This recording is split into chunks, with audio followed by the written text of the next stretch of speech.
Olá! No programa de hoje, o AmazonSat Educação vai conhecer um ramo das ciências biológicas chamado de entomologia forense, que é um ramo dessa ciência que estuda a utilização de insetos encontrados na natureza para fins investigativos. E as pesquisas que nós vamos mostrar são recentes no nosso estado, porém já com bastante resultados. É o que você confere nesta edição. Entomologia é a ciência que estuda os insetos sob todos os seus aspectos e relações com as atividades humanas e meio ambiente. Essa ciência se divide em várias áreas e uma delas é a entomologia forense, desenvolvida por instituições de pesquisa e polícia. A entomologia forense aqui no INPA, ela começou há cerca de 10 anos e vem utilizando os insetos para ajudar com informações básicas sobre a biologia dos mesmos, essas informações serem utilizadas nos processos judiciais e, com isso, ajudar nas soluções de crimes que venham acontecendo nas proximidades de Manaus. Porque é uma área amazônica onde não existem informações básicas sobre os insetos e essas informações, então, não podem ser aplicadas diretamente nas soluções de crimes. Nós precisamos obter essas informações biológicas básicas, conhecer ciclo de vida, tempo de desenvolvimento desses insetos, e essas informações, quando aplicadas num processo judicial, elas podem ajudar a esclarecer eventualmente o tempo de morte que aconteceu num determinado evento.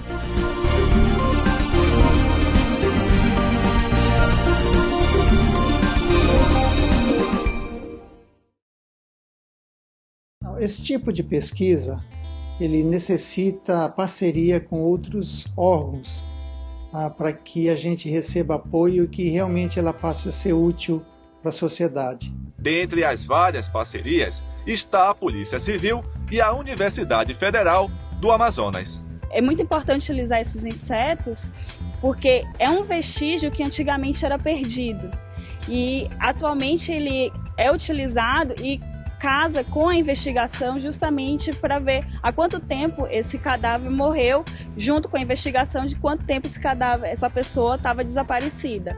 Nessa parceria científica, 2 insetos são utilizados, a mosca varejeira e o besouro. É o que nos conta esta pesquisadora da UFAM. Nós escolhemos esses 2 insetos porque eles são os mais comuns e os primeiros que vão se alimentar do corpo em decomposição, que é conhecido como mosca varejeira, né? Mesmo dentro das moscas varejeiras existem uma série de espécies, no entanto, nós escolhemos aquelas que são mais comuns na região, que são as 2 eleitas para o nosso projeto. E essa mosca varejeira é uma mosca que é mais comum de ser encontrada em cadáveres? Elas são as primeiras a se depositar no corpo, né? Então, como a gente tenta diminuir ao máximo o erro, a gente quer coletar a espécie que chega primeiro, né, ao corpo, para que a gente não tenha essa perda de informação desse intervalo entre o óbito e a chegada do inseto. Como ela é a primeira que chega, então a gente elimina esse erro. Agora, em relação a esse intervalo, a senhora explicou para a gente que essa mosca, ela chega primeiramente no cadáver e existe alguns segundos, né, que essa mosca é a primeira a chegar nesse material orgânico. A gente pode observar até na nossa rotina habitual. Se você deixar algum alimento exposto, né, em cima da mesa ou no fogão, a gente observa que a mosca ela vem, né, se deposita e aí se alimenta e vai depositar os seus ovos nesse alimento. É a mesma coisa que acontece, que a gente observa lá no nosso cotidiano, a gente vai observar com o corpo também. E a gente observa que não precisa passar muito tempo para que esse espécime venha se aproximar do alimento, né? O que a gente observa também no corpo em decomposição. Não precisa que esse estado de decomposição esteja muito avançado para que o inseto venha se aproximar. Agora, quando essa mosca deposita essas larvas, como é que a pesquisa ela caminha a partir desse momento? O que a gente tenta observar e facilitar a vida do perito, né, que quando ele chega a um local de crime, né, de morte violenta, ele chega, observa o corpo e ele já está em estado de decomposição, né, às vezes bem elevado, mas de acordo com o grau de maturidade desse inseto, desse espécime, ele pode inferir quando esse corpo, essa pessoa veio a óbito, que é o que a gente tenta saber para poder dar procedimento ao trabalho investigativo da polícia. Atualmente, a legislação brasileira ainda não permite a utilização de cadáveres humanos em experimentos forenses. No Amazonas, utilizam-se então 2 animais: coelhos e especialmente suínos.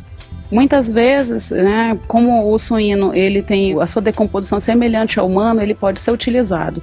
E também, por ocasião da dificuldade de manuseio, também pode ser trabalhado com espécimes de coelhos, porque eles são menores, né, porque é mais fácil para manusear. No próximo bloco, você confere 2 pesquisas direcionadas para o estudo da biologia desses insetos. Confira antes o nosso baú de ideias.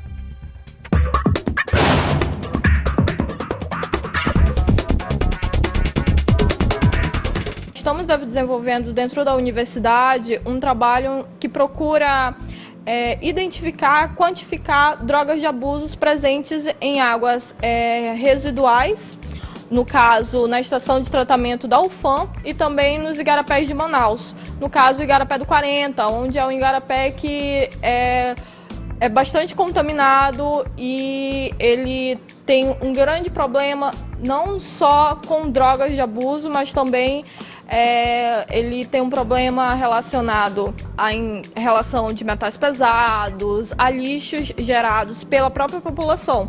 Bem, esse trabalho foi realizado uma vez no Brasil, na região do Distrito Federal, o que torna ele único aqui no Amazonas devido à diferença da estrutura da rede de esgoto daqui e daquela região. O nosso intuito é determinar, como ela falou, a quantidade de drogas de abuso, conhecendo quantas pessoas são atendidas por uma rede de esgoto e através de análises químicas da água.